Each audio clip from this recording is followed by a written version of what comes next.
This is what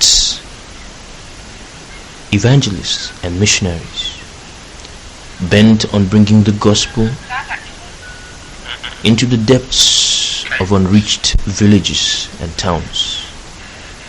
This is what they must have: the sights of this beautiful flying creature, the eagle.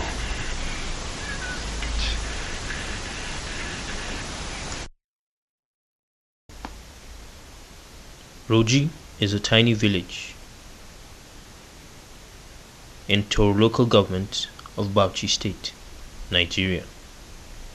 There, in the midst of predominantly pagans and Muslims, the Kokin Community Missions have established a tiny mission reaching out to the people known as the Zarandawa tribe. These are people who are predominantly pagans, although surrounded by Muslims from the north, from Fulani and Hausa kingdoms. There, deep in the grasslands of the Middle Belt, we see another enclave yearning for the gospel of the Lord Jesus Christ to be taught and to be preached. A church stands as a symbol of this inroad into the villages of Roji Takanda. The very day after my arrival in Roji, in poetic semblance, a child is being delivered from its mother just a few blocks away.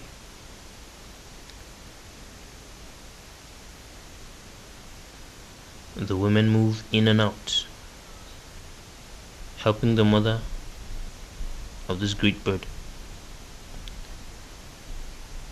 Very oblivious of these happenings, we sit around in the school established by the mission. I serve as a teacher in this very school.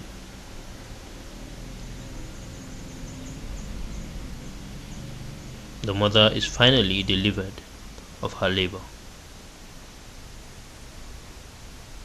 3 jolly Fulani men pass by on their bicycles.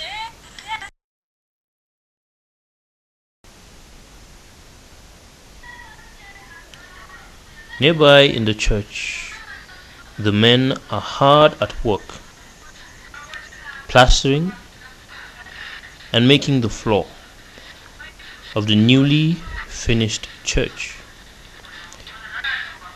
This weekend there will be a seminar brought to them by the coordinator of the Kokin Community Missions. So they work hard in preparation of this great event.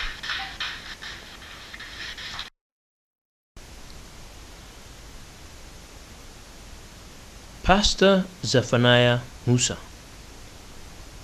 is the CCM supervisor in charge of this field, which covers 7 other churches in the surrounding villages. A seasoned missionary, along with his family, Pastor Musa, comes together with his pastor in charge and his elders to finish the work and to beat the deadline they set for themselves. The building of this church has been a self-help project that was started by the people of Roji themselves with the assistance of CCM. This is part of the projects that they have embarked upon within this year alone. The school is also one of the projects they have successfully finished, although in need of much. Go. Good morning, how are you? Good, sit down.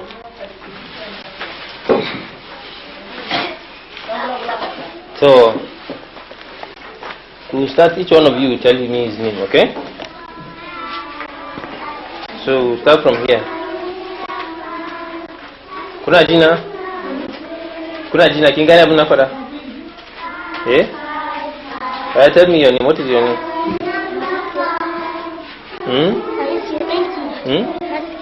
Haske who? Haske Daniel, good. What of you? Asibiti Ishaya. Okay, Afiniki Ishaya, good. What of you? Who? Mene?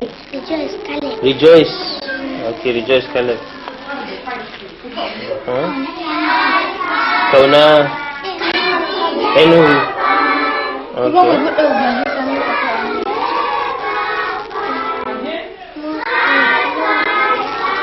What? Speak loud. Salumi Ibrahim. Okay. Kauna Zakaria. Good. Zafania. Huh? Regila Garba. Okay. Ruth Ezekiel. Good. Huh? Hawa Taylor. Okay. Good. Ezra Budu. Okay. Yes. Mundi Maker. Why? Mundi Maker. Mundi Maker. Okay. Ezekiel Samaila. Good. My name is Ima. Samaila. Okay, good. My name is Peter Ishaku. Peter Ishaku. That's good. Dalla Mibawa. Okay. Zakaria Usman. Okay, that's good.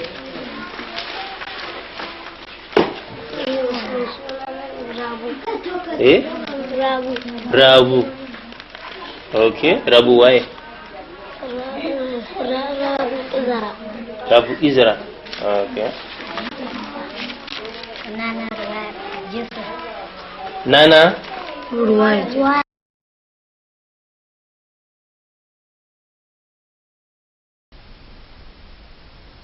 Ruji is situated geographically in the grasslands of northern Nigeria, bounded in the south by the rich Christian culture of the Jos Plateau, and in the north by the ancient Islamic Emirate of Bauchi. For years, the people have lived under the dominance of the House of Fulani. The signs of these can be seen in the town of Tingilti. Tingilti is a tiny trade village that could easily pass off as a town, located half a kilometer away from Ruji. The people there are predominantly House of Fulani, and they engage in mainly trade, selling vegetables, animals, and transacting so many other businesses. The people of Ruji depend solely on this market for their veggies, for grinding their grains, and for transport service.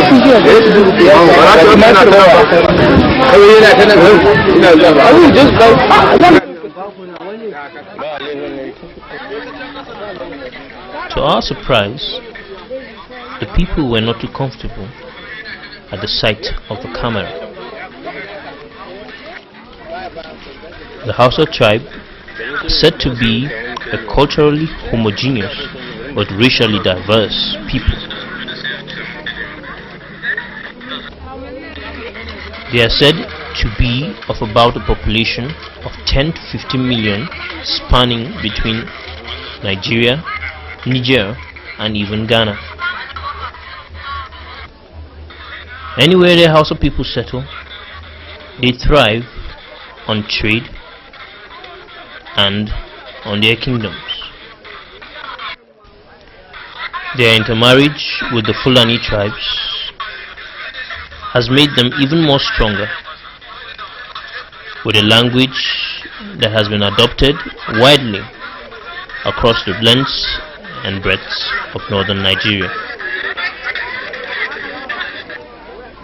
The Hausa people are predominantly agreed to be Muslims, although with pockets of paganism and Christianity found amongst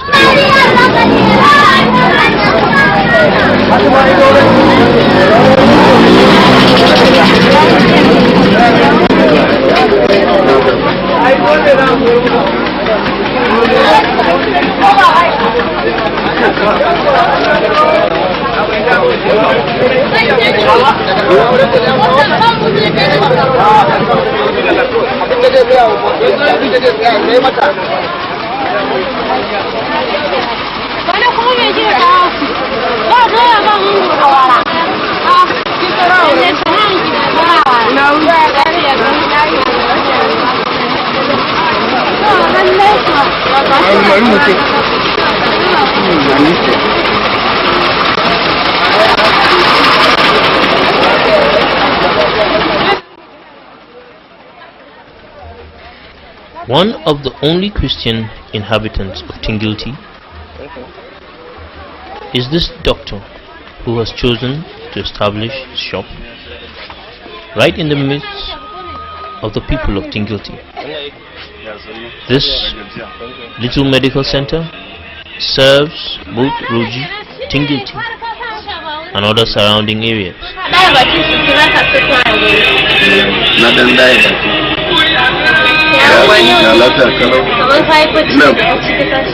Na tashi barci ne. Lafiya ya muku. Bari barka ta.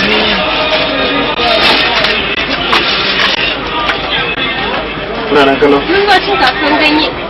Kasuwan ganye zai zarandan ya. Kasuwan ya ba ci ba komai ba taru ba tumatir. Yau ba komai? Sai ya kuwa da zango. Da zango ta shi shi da danyi.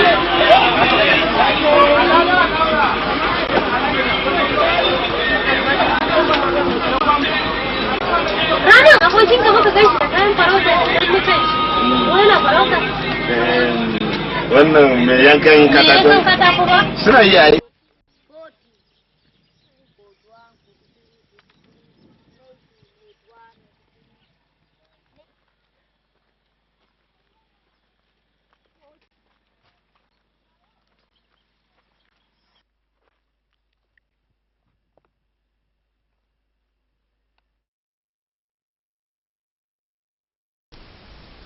Typical of a Muslim Hausa community, a graveyard lies at the outskirts of this little town.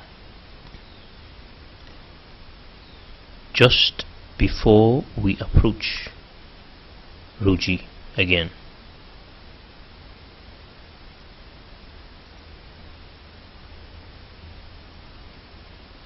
Roji stands in contrast to Tingilti, with the houses spread between each other.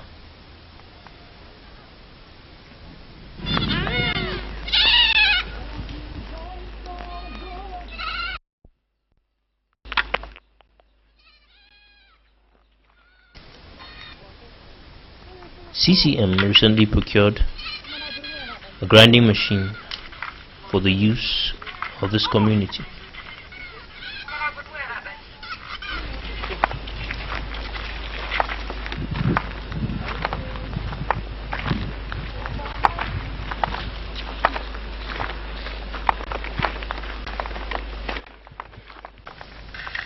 Due to persecution and other factors, the Christians have decided to live together close to the church.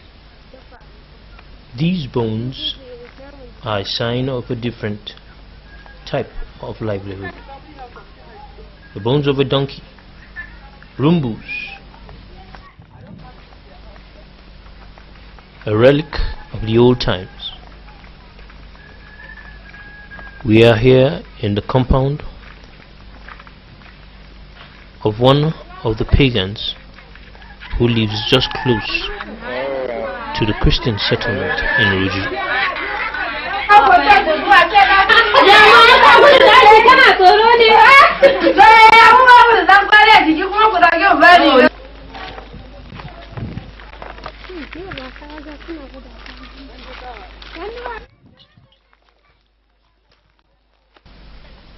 The inhabitants of Ruji thrive on farming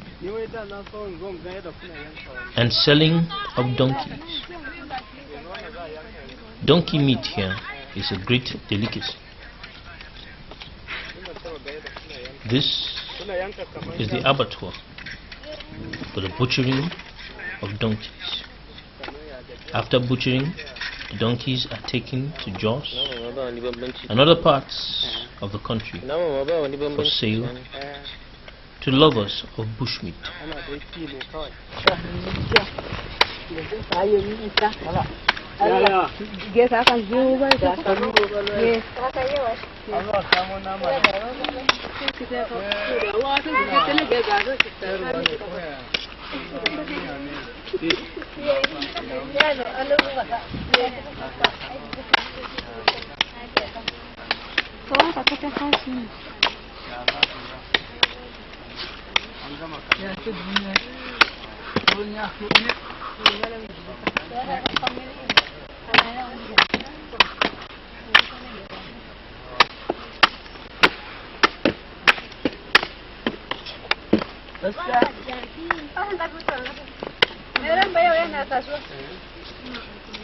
Kai, dauka mun gatari ne.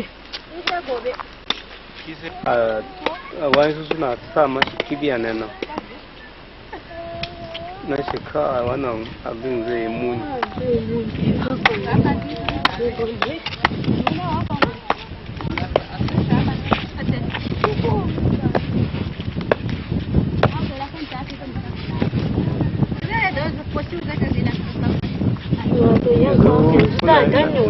Yanzu na dan malaki ne wannan. Da na dan malaki can babban can na karshe. Dai ya bata yanzu. Ya bata? Ya bata. Amma yana da labari. Yanzu ma yana da yanzu ma an bi shi ma da gudu. Yanzu ma bai je zaranda. An siya a zarandan ne ko? Dan ma tare da wayannan. An na ganta ta zaranda. Shi ma ya fara firgita ko?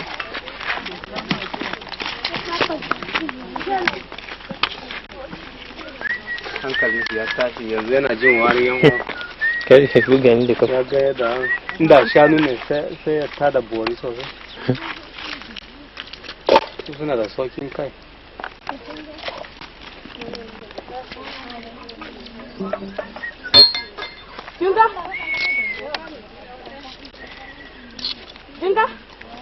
Amma bai cizo da baki. Ya cizo.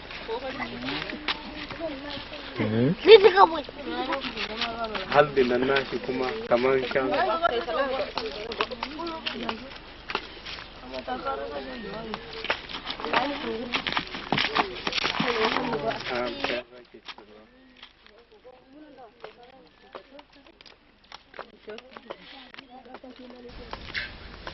It was here that I first understood that slaughtering a donkey is quite different from slaughtering a cow.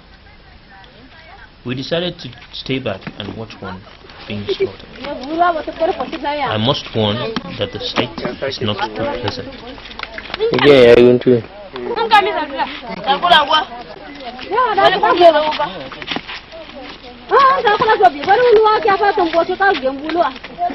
Na ce ko za ka kwantar a saman dutsen nan? Ba za ku ja shi ne zuwa? Okay.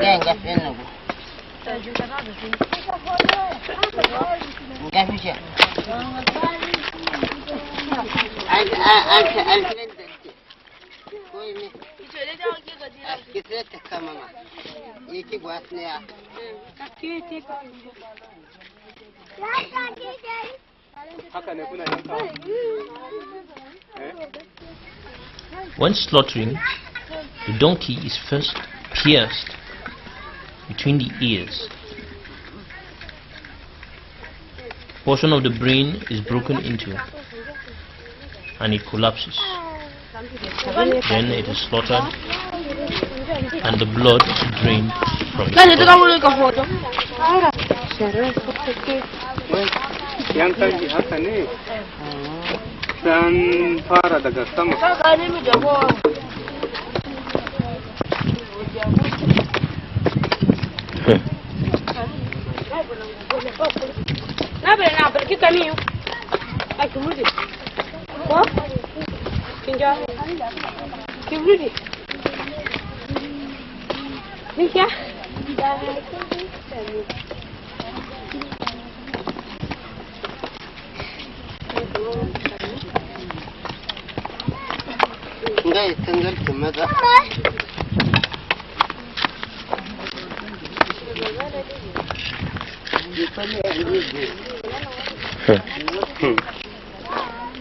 Ma daidai kamar da ka fara da amma wannan sun yi suka ne.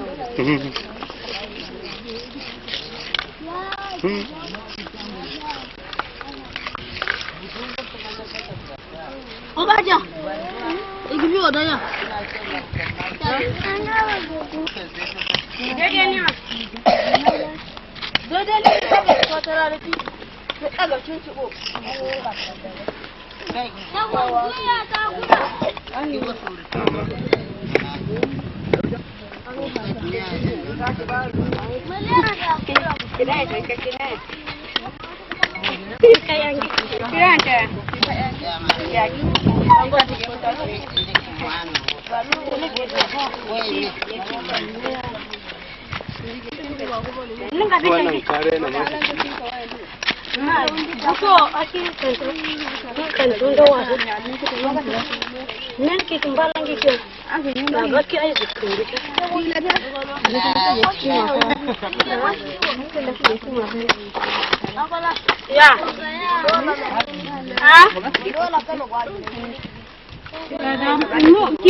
Domin na lura akwai abin da na tambaye su da muke musu da na musu tambaya suka ce baba muna nan a duhu ne ba mu san komai a kai ka gani domin rashin karatu ne kuma idan kana koya musu suna da saurin kama abu kwarai suna da saurin kamawa shi yasa kaga akwai wani kwanan baya masu kan zo da su takardun su muna nan koya musu haka a gida. Kaga bishara yana zuwa da ilimi kenan dole. To amma wannan system wanda kake using as in kai bishara kuna iya yin crusade ko dai kuna yin house to house ne ko wani irin system ne ko kuna using anan? To system na nan kan muna ya house to house ne. Okay. Sannan kuma a nan a zone namu muka using crusade like group haka. Okay. Da mun zo nan mun zo mu sujada hadidai sujada a nan to duka muka hallaru to duk da haka yawancin su su sami zuwa ba to muna bin su kuma gida wannan na gida din shine fi karfi ma. To na gode sosai na addu'a Yesu ya ba ku karfi za ku dinga yin wannan aiki kuma ku samu a ci nasara a duk wannan yankin. Kuna samu wani problem da su Fulani da su Muslims a cikin bisharan ku? Okay. Hausa ba da wani damuwa. Okay. Sai dai damuwa daya idan wani yaran suka tuba, damuwa shi ne wannan ardun nan. Sai ya ce musu har wani addini ne a wurin ko za ku je ku shiga wa Kirista. To yaran kuma na riga na musu plan na magana, na riga na gaya musu. Sai suka ce yanzu da muka shiga Kirista din shine ba daidai ba, suka ce sai suka ce to yanzu inda a musulunci suka shiga yanzu yaya za su gaya musu. Suka ce ai shine daidai, ce to ai wannan din shine namun daidai. Kaga inda suke abin nan da suke nan ba su bakan babu. Masu ba za su iya su tunkare ne ba. Su na can da yawa abin kenan. Shi ne kawai nake nan samu da saboda dan gaya musu sai in karfafa su in ba su maganan da in sun tambaye su ga abin da za su faɗa. Domin kaga mutumin da bai fahimta ba to kai ka fahimtar da shi wani irin tambaya idan ya zo to ga amsan da zaka iya ka bayar. To abin da nake gaya musu kenan. To, mun gode sosai. Bari in koma wurin pastor. Yanzu akwai wasu students daga nan a can Roji? Akwai. Okay. Kamar guda nawa? Shi pastor ne su uku. Okay. Da akwai guda na memban wanda shi ya janye da baya to ban ga yawan ba to. Okay. Wurin madam. Sani da aiki fa. Yawwa. Ya ne kina gan zaki shawarce wannan bisharin ya ci gaba a yanzu a gefen su matan, tunda su yanzu an gan wannan problem na son mallake mai gidansu da cewa za su bar gida da abubuwan nan, ya kin gan zai fi a cikin naki experience da su? To kamar yadda abubuwan suke mukan iya muna bin su bi da bi a gidaje, idan muna tambayi ra'ayinsu sukan ce gargajiya yadda suke ganin 'yan uwansu suna yi, kuma abu na ɗayan kuma akan cewa mazansu ba su biya musu bukata kamar yadda suke so ba.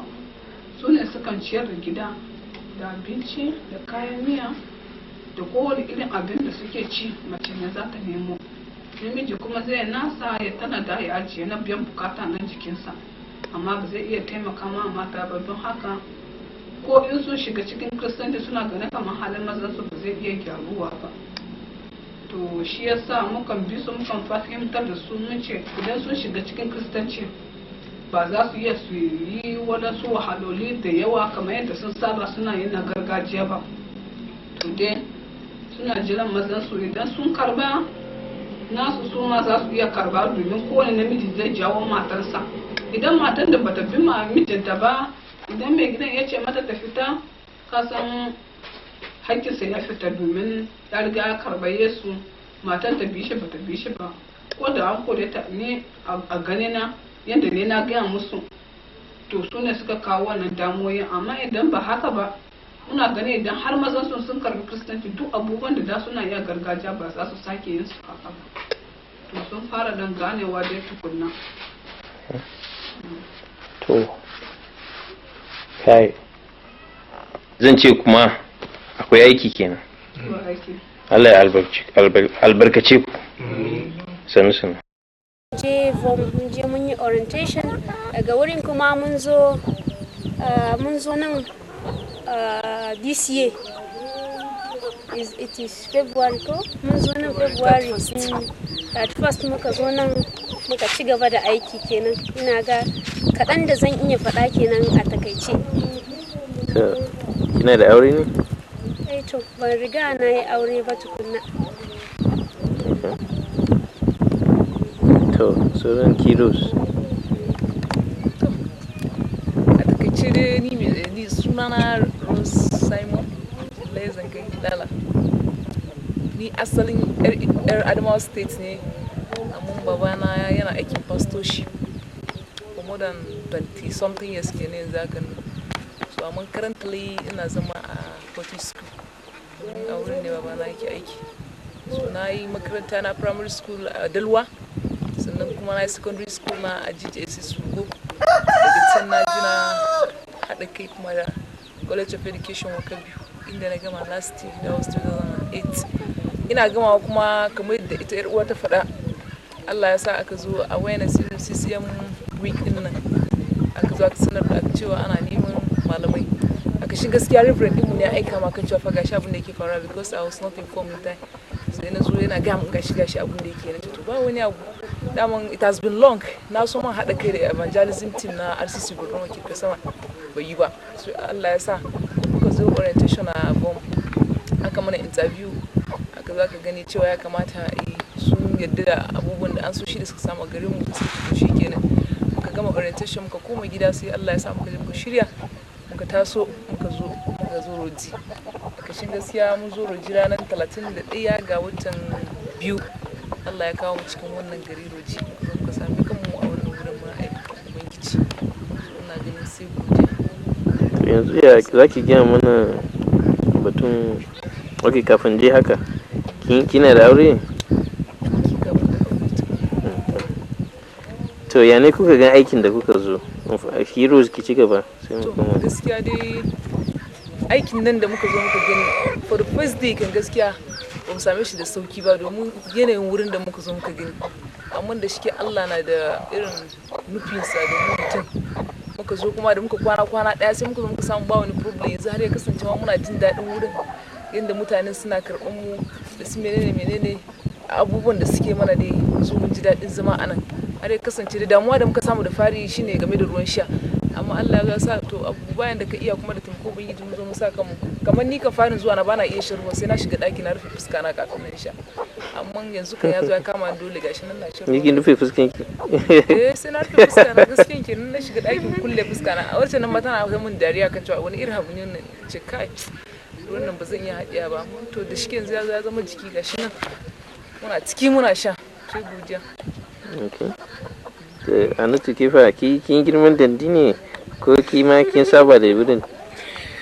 To gaskiya farkon zuwan mu da mun zo mun sauka, to kamar yadda ta faɗa ba mu same shi da sauki ba. Do ni dai irin ban ji wani damuwa ba, dan abin da na gani na ce to tunda mutane ne suke zama a nan, tunda har mun zo mun same su ba mu same su da wani lahani ba, to kawai sai na bi na yarda na ce mu ma ba abin da zai same mu, tunda ubangiji ne ya ɗauko mu ya kawo mu nan.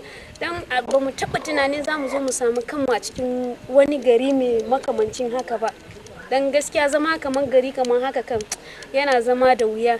To da na zo nan for the first day dai ba mu dan mun kwana, washe gari na fara tunanin yanzu ni kaɗai zan zauna nan su mamana, har ma na ɗan yi hawaye kaɗan. To amma daga baya sai na ji encouragement, wani murya na ce to su waye ne yan uwan naki, ai wayanda suke tare cikin almasihu shine yan uwanki. To daga wurin su ba za su karya alkawari ba.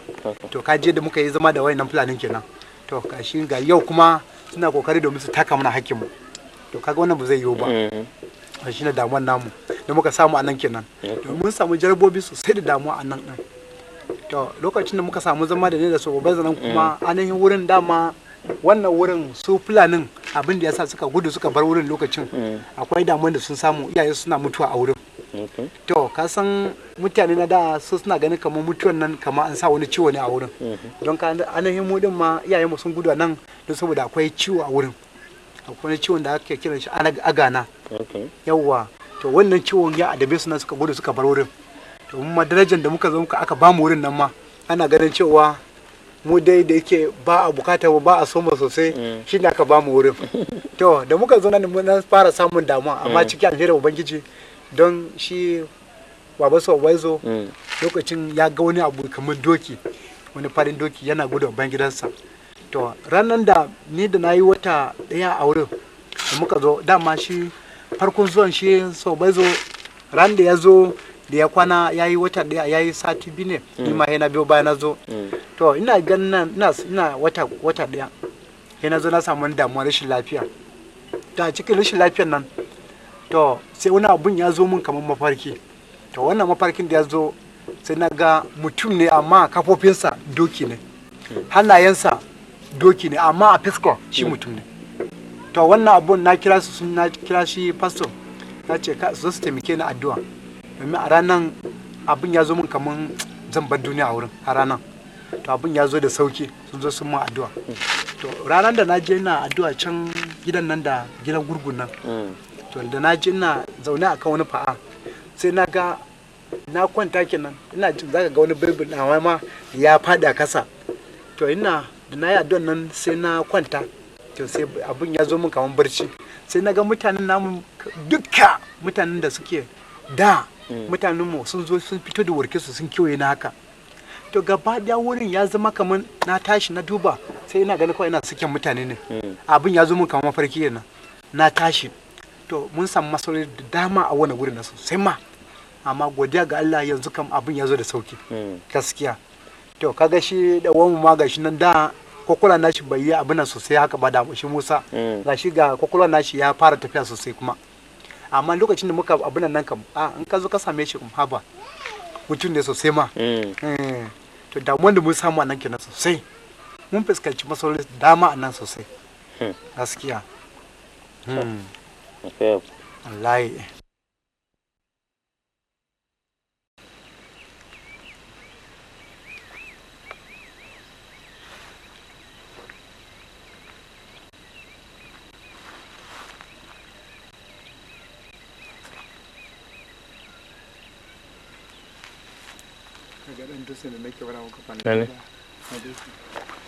Okay. Shine ana akwai wani a gindin. Okay.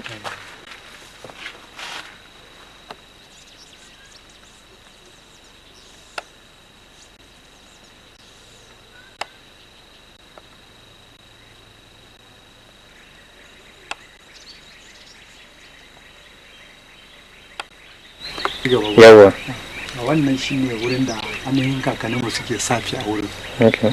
Shine mata wanda bata iya namiji ba za ta zo ta wanke dutsen tana nan babu wani abu na a jikinta za ta yi kokari tana ci gaba tana abin na a wurin sai ta wanke sannan ta fesa mata giya sau 3.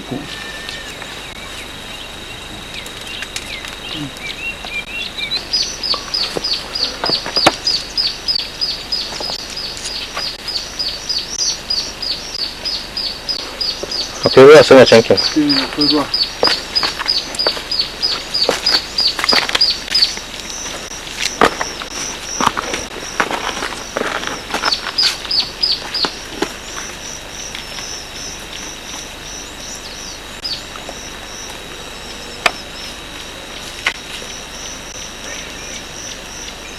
Wannan suna sa shi katanga ne saboda ko da mayakan sun zo sai wannan dutsen ya sare su.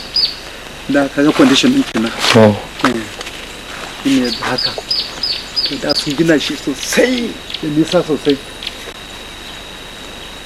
kuma lokacin da muka zo wannan wurin bai rushe ba ma wannan ne shine wannan dan hayan da aka bari kaga yawa ina hayan da aka dan bari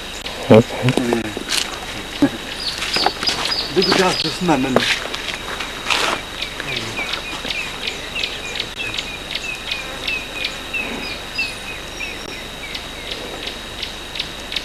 su suna ɗorewa kansa.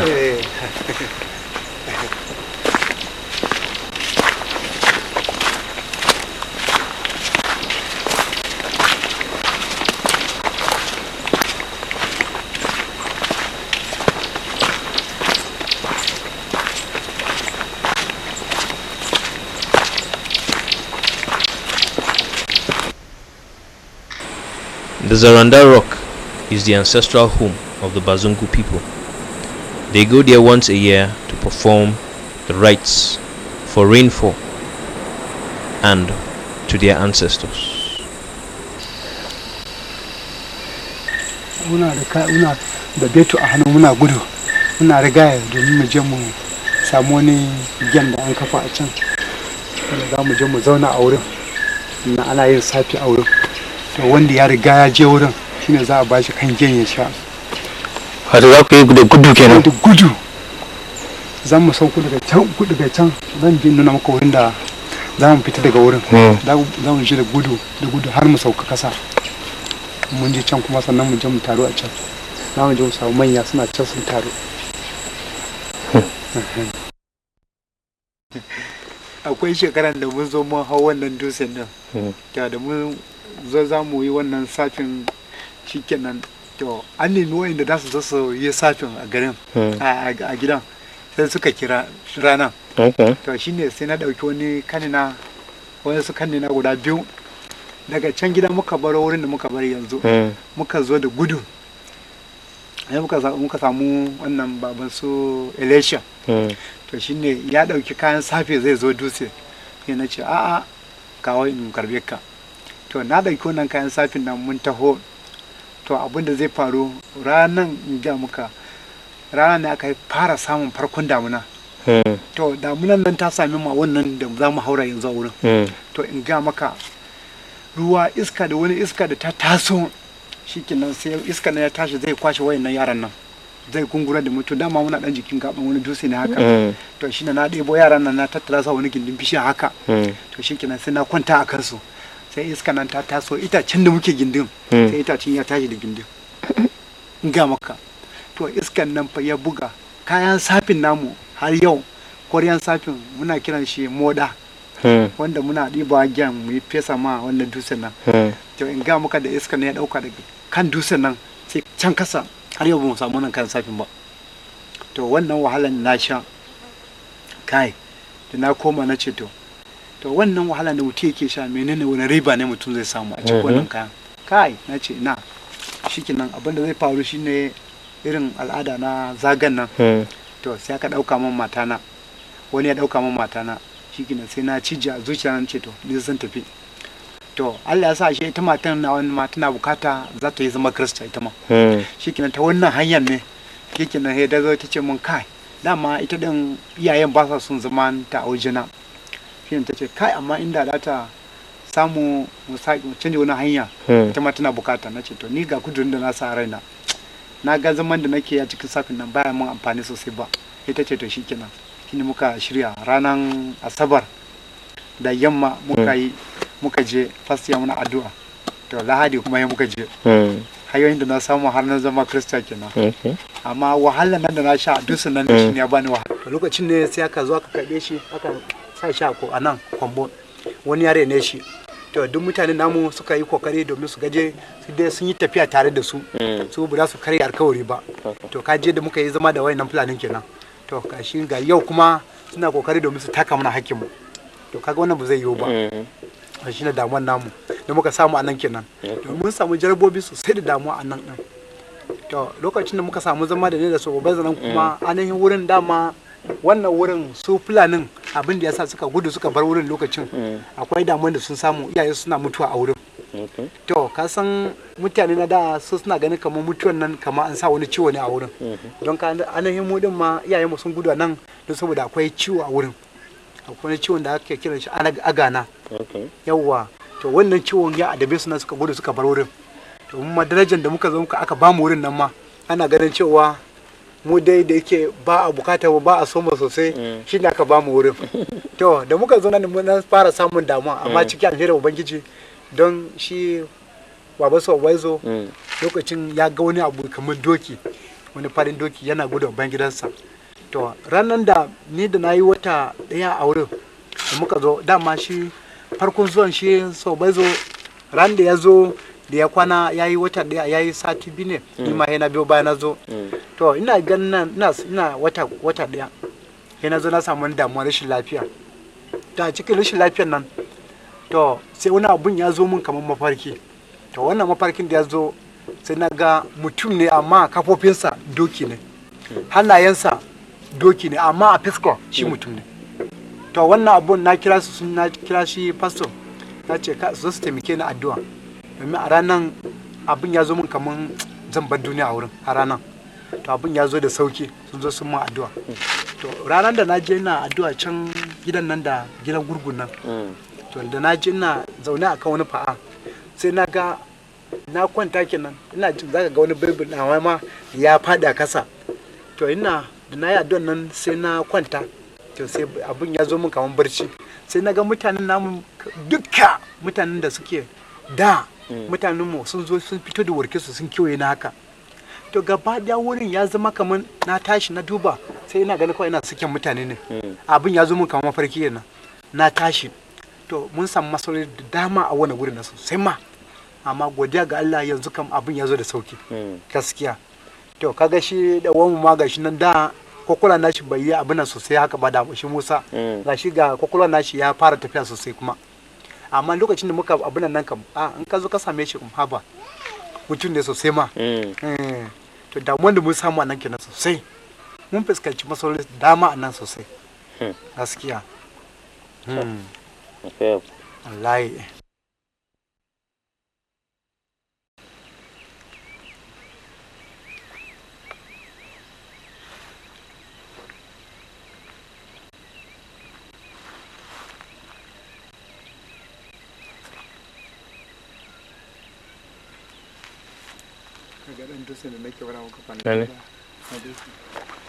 Okay. Shine ana akwai wani a gindin. Okay.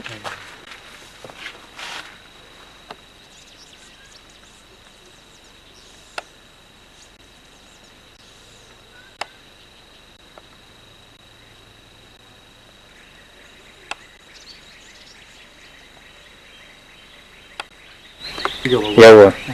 Wannan shine wurin da ainihin kakanninmu suke safi a wurin. Shine mata wanda bata iya namiji ba za ta zo ta wanke dutsen tana nan babu wani abu na a jikinta za ta yi kokari tana ci gaba tana abin nan a wurin sai ta wanke sannan ta fesa mata giya sau 3.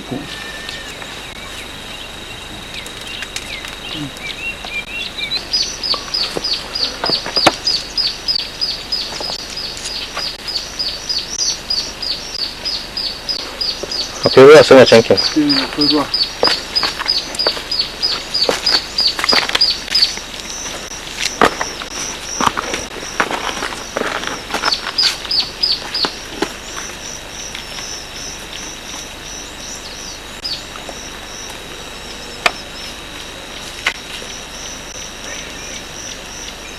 Wannan suna sa shi katanga ne saboda ko da mayakan sun zo sai wannan dutsen ya sare su. Da kaga condition din kenan ne da haka to da sun gina shi sosai da nisa sosai kuma lokacin da muka zo wannan wurin bai rushe ba ma wannan ne shine wannan dan hayan da aka bari kaga yawa ina hayan da aka dan bari duk da su suna nan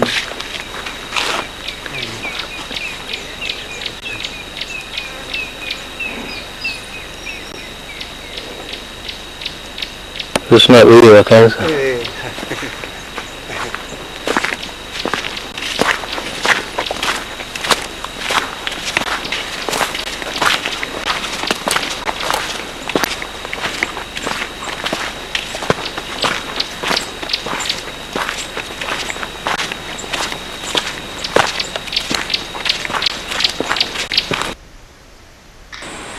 The Zaranda Rock is the ancestral home of the Bazungu people. They go there once a year to perform the rites for rainfall and to their ancestors. Muna da beto a hannu muna gudu muna rigaya domin mu je mu samu wani gyan da an kafa a can wanda za mu je mu zauna a wurin na ana yin safi a wurin to wanda ya riga ya je wurin shine za a bashi kan gyan ya sha. Wato za ku yi da gudu kenan? Da gudu za mu sauko daga can zan je nuna maka wurin da za mu fita daga wurin za mu je da gudu har mu sauka kasa mun je can kuma sannan mu je mu taro a can za mu je mu samu manya suna can sun taro. Akwai shekaran da mun zo mun hau wannan dutsen nan da mun zo za mu yi wannan safin shikenan to an nemi wa'inda za su zo su yi safin a garin a gidan sai suka kira rana to shine sai na dauki wani kanina guda 2 daga can gida muka bar wurin da muka bar yanzu muka zo da gudu ai muka samu wannan baban su Elisha to shine ya dauki kayan safe zai zo dutse sai na ce a'a kawai in karbe ka to na dauki wannan kayan safin nan mun taho to abin da zai faru ranan in ga muka rana ne aka fara samun farkon damuna to damunan nan ta sami ma wannan da za mu haura yanzu a wurin to in ga maka ruwa iska da wani iska da ta taso shikenan sai iska na ya tashi zai kwashe wayannan yaran nan zai kungura da mutu dama muna dan jikin gaban wani dutse ne haka to shine na ɗebo yaran nan na tattara sa wani gindin bishiya haka to shikenan sai na kwanta a kansu sai iska nan ta taso itacen da muke gindin sai itacen ya tashi da gindin in ga maka to iskan nan fa ya buga kayan safin namu har yau koriyan safin muna kiran shi moda wanda muna ɗiba gyan mu yi fesa ma wannan dutsen nan to in ga maka da iskan ne ya ɗauka daga kan dutsen nan sai can kasa har yau ba mu samu nan kan safin ba to wannan wahalan na sha kai da na koma na ce to wannan wahalan da mutum yake sha menene wani riba ne mutum zai samu a cikin wannan kayan kai na ce na shikenan abin da zai faru shine irin al'ada na zagan nan to sai aka dauka min matana wani ya dauka min matana shikenan sai na cija zuciya nan ce to ni zan tafi to Allah ya sa shi ita matan na wani tana bukata za ta yi zama Kirista ita ma shikenan ta wannan hanyar ne shikenan sai da zo ta ce mun kai dama ita din iyayen ba sa son zaman ta a wajena shine ta ce kai amma inda za ta samu mu canje wani hanya ita ma tana bukata na ce to ni ga kudurin da na sa raina na ga zaman da nake a cikin safin nan baya mun amfani sosai ba ita ce to shikenan shine muka shirya ranar asabar da yamma muka je fasiya muna addu'a to lahadi kuma ya muka je hanyoyin da na samu har na zama Kirista kenan amma wahala nan da na sha a dusun nan shine ya bani wahala daga shekaran ko ban kara hawan dusun nan ba har yau in ga maka to kaga kuma godiya ga Allah kaga shi kanin nan nawa shine ma yana makaranta a Bauchi yanzu to shi ɗaya ne kuma shi kuma ga abin ya gagara ina na buga shi ina har yau yana safin har yau yana safin dadin ya zama Kirista amma daga ban kuma ya koma ya rida right kai da na yi kokari fa a safin nan sosai wai ya kam in an ce za mu je safin nan ba na wasa ba gaskiya dan ka ce dodo mutum ne to nan za su zo su halaka ka ko kana security haka to za a zo halaka ka nan a ce dodo ne ya cinye ka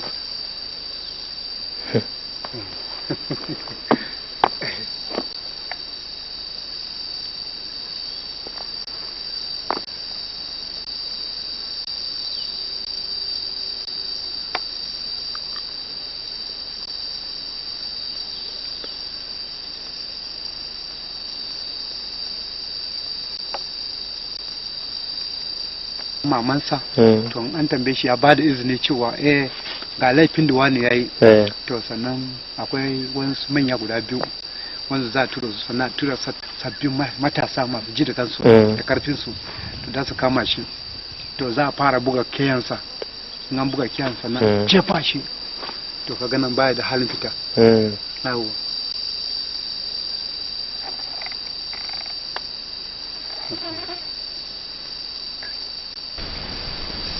After a long, exhausting climb up the mountain, we finally arrive at the ancestral home of the Roji people, right at the very peak of Mountain Zaranda.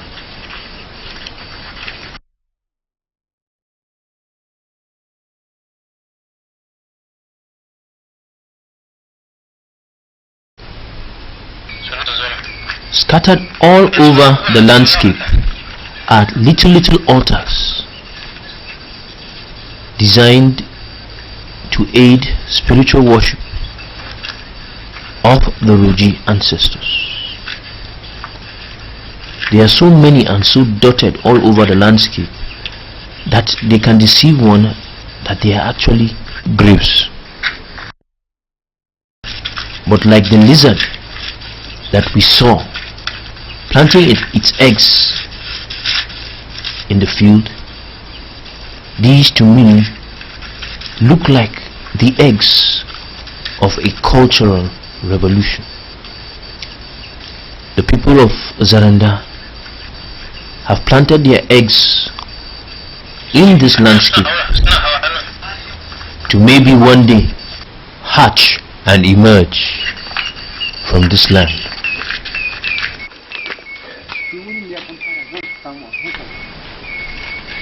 I must remind our viewers here that what we are doing here is dangerous and is not taken kindly by the locals of the village. But being backed up by one of them, we go in and we try to search for the major shrine where the ancestral god is being kept.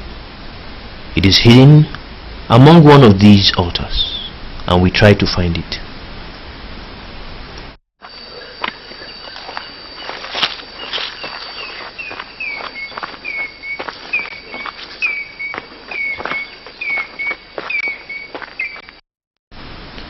What we are to find is to confound me. The lizard offers little remarkability. Just like the lizard's eggs, this is the idol of the Roji people.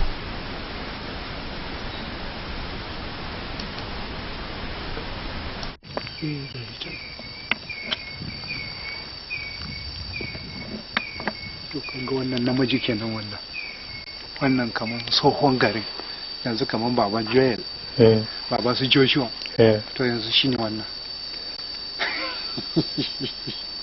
Yanzu ina kakan nan wanda tana zuwa church, to ka ga ta nan.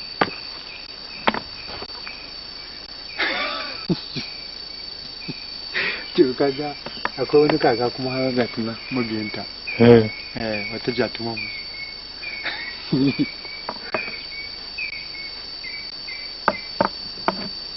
Kaga bana sun zo zuba giya, kaga galawar wani fari abin nan, akwai wani abin nan garin da suke zai da shi fari, yawa sai sun sa mishi gari. To wannan ba a zuwa da wando a jiki ba, ta zo silara za a zo sai an zo a wanke shi.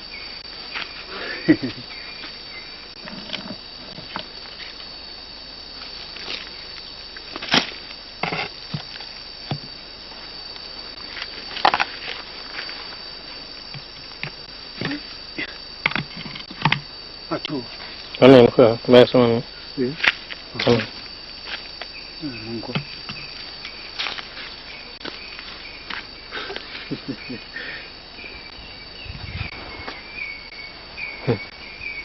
Ne ya sa nan haka? Nan kashin shanu ne. Sukan nika nomi a nan.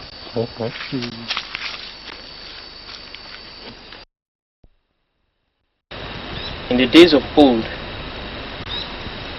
men came up to this rock, and even still today, to worship their god or gods. It was a system that was to protect the people, as we saw up on the rock there. There was a symbol of the head of the home, the woman, and then the children. As the rocks multiplied, the people were prosperous. If the rocks reduced, the people did not prosper. This was a system that operated in those days. It had a leader that was symbolized by that large rock. These men were like Moses, I would dare to say, who led his people out of slavery and bondage. These men sought a refuge in the cliff of this rock, where they knew they would have water and they would be protected from their enemies. Just like Moses ran from Egypt as God directed him, these men led their people away from the rampaging tribes, warlords and kingdoms of the earth, and they found a refuge in the rocks. We would not know if they actually followed the God of heaven, or they made up gods for themselves, or probably angels led them. But what we know their system of leadership and their system of worship was very much like the Israelite system. But when the time was right, the Bible says God sent His only Son to die on the cross so that all men will enjoy the benefits of freedom that God wanted for the human race. Men like Paul, Peter, Simon, Mark, who went to Alexandria. They traveled, they endured hardship, even martyrdom, to spread this good news that men of the Zaranda kingdom could now come down from the rocks, that men of the Ingas tribes, the Sayawa tribes that hid in rocky terrains to avoid slavery and suppression can come down from their rocks. They can now enjoy the splendor of the open fields and farmlands. But this relic of the old times reminds us of God's saving power, that we don't need to run anymore, that men don't need to oppress and suppress other men. All we need to do is to look up to heaven, worship God, and go down to the earth and reap from its abundance.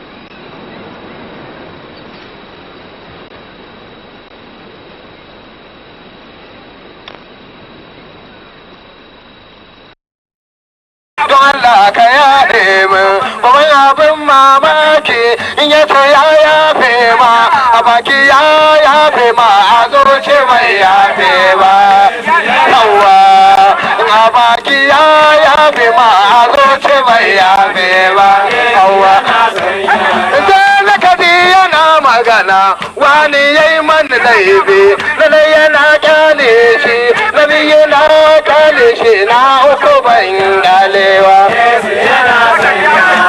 na yana kyale shi na yana kyale shi na uku ban kyalewa na uku bai kyalewa Yesu yana yafewa yawa na uku bai kyalewa Yesu yana yafewa na gana yawan girma ba shi ne yawan aiki ba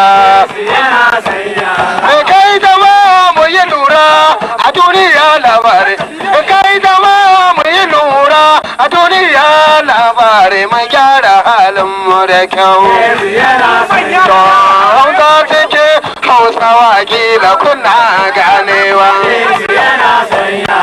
hausa cikin hausawa kila kuna ganewa yawwa hausa cikin hausawa kila kuna ganewa yawwa kashin kare mai taki gona yake ba.